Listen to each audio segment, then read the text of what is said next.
सुनो, आज 4 तारीख हो गई है। पेंशन लेने का समय आ गया है। बैंक जा रहा हूं, आने में देर हो जाए तो परेशान मत होना। युवाओं को समय की कद्र कहाँ, छोटे छोटे काम में भी घंटों लगा देते हैं। पत्नी को कहकर संजीव जी बाहर जाने लगे तो पत्नी ने पीछे से कहा, आपके इतने सारे विद्यार्थी हैं, उन्हीं में से किसी को क्यों नहीं कह देते। जमाना बदल गया है, पहले जैसे विद्यार्थी अब कहाँ जो अपने गुरु का मान करे। उन्हें तो मेरा नाम भी याद नहीं होगा।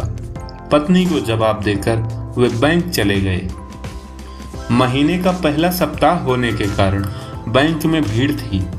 एक खाली कुर्सी देखकर वे बैठ गए और फार्म भरकर कैशियर के सामने खड़े ही हो रहे थे कि एक स्टाफ ने उन्हें आदर सहित कुर्सी पर बिठा दिया और स्वयं फार्म लेकर कैशियर के केबिन में चले गए। वे कुछ समझ पाते तब तक बैंक का चपरासी उनके लिए चाय ले आया। उन्होंने यह कहकर मना कर दिया कि वे बिना चीनी के चाय पीते हैं। चपरासी बोला, साहब ने बिना चीनी वाली का ही ऑर्डर दिया है। कहकर उसने संजीव जी के हाथ में चाय की प्याली थमा दी। संजीव ने घड़ी देखी, 10:05 हो रहे थे। सोचने लगे, चाय पिलाया है, लगता है 2 घंटे से पहले मेरा काम न होगा। तभी एक 32 वर्षीय सज्जन ने आकर उनके पैर छुए और निकाली गई रकम उनके हाथ पर रख दिया। इतनी जल्दी काम पूरा होते देख संजीव जी चकित रह गए।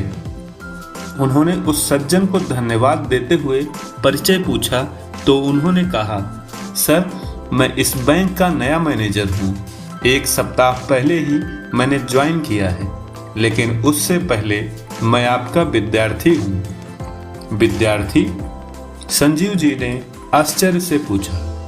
उसने कहा, जी सर, सन 2004 में आप कानपुर के उच्च माध्यमिक विद्यालय में 11वीं कक्षा के विद्यार्थियों को गणित पढ़ाते थे। मैं भी उन्हीं में से एक था। गणित मुझे समझ नहीं आती थी। परीक्षा में पास होने के लिए मैंने नकल करना चाहा और पकड़ा गया। प्रिंसिपल सर मुझे रिस्ट्रिकेट कर रहे थे। तब आपने उनसे कहा था कि नासमझी में विद्यार्थी तो गलती करते ही हैं। हम शिक्षक हैं, हमारा काम उन्हें शिक्षा देने के साथ साथ सही राह दिखाना भी है। राजेश की यह पहली गलती है। रेस्टिकेट कर देने से इसका पूरा साल बर्बाद हो जाएगा, जो मेरे विचार से उचित नहीं है।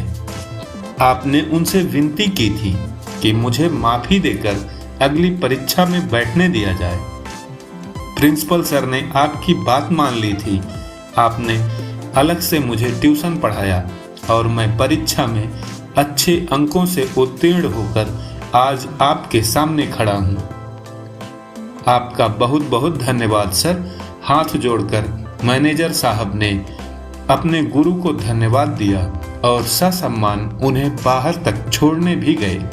घर लौटते वक्त संजीव जी सोचने लगे, जमाना चाहे कितना भी बदल जाए, जीवन भले ही मशीनी हो जाए, लेकिन विद्यार्थियों के दिलों में शिक्षक का सम्मान हमेशा रहेगा।